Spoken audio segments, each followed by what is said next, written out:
Sidekicks on Sports Nightly is presented by Frogtown Johnny's, Toledo's #1 sports bar and grill since 1992. Everybody's got postseason on the mind in high school soccer. That includes me and Francis Stevens. Happy to have you with us for another edition of Sidekicks, and excited to look at these brackets. We've got some good matchups to look forward to here in the next few days. Yeah, we definitely do. And again, we had some fireworks at the end of the season just last night. How about Notre Dame Academy getting a huge win against that really good St. Ursula side, 2-0 win? Could be a preview of something we see in the district finals. And that's kind of a recurring theme when we pull up these brackets, right? A lot of matchups that we have seen before. We start with Division I, Northwest 1. Perrysburg will get the winner of Whitmer and Findlay next week. The biggest thing with so many teams now that have left Division I, gone down to Division II, maybe some to Division III.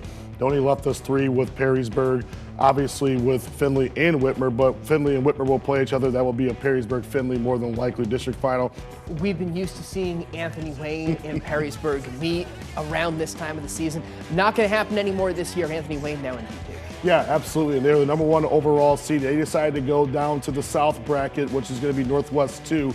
So really right there, they get the winner of Sylvania Northview and Oregon Clay, which will be a semifinal next week. But I think right now this Anthony Wayne team is kind of built to make a really long run.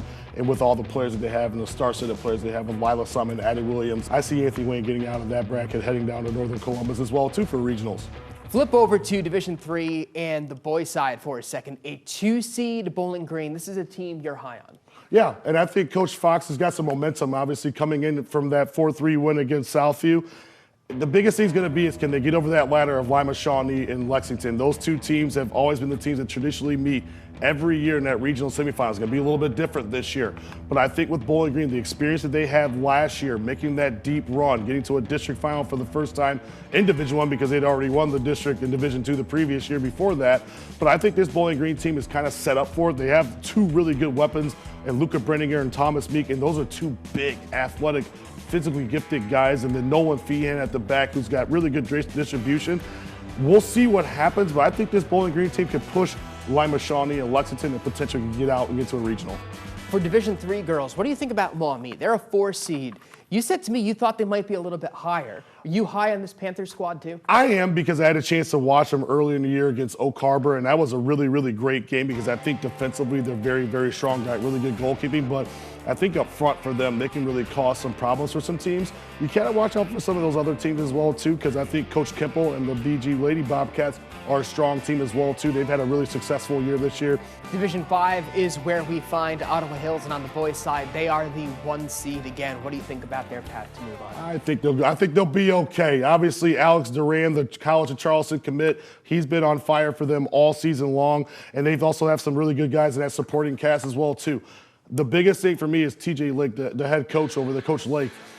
A lot of people said, oh, they've lost all these guys from the last previous years and all their runs that they've made in D3, getting to state finals and things like that. They're in a good spot, I think, right now because, again, they're so used to playing against such high-level teams. You know, had a really good showing against St. Francis and a really good showing against St. John's.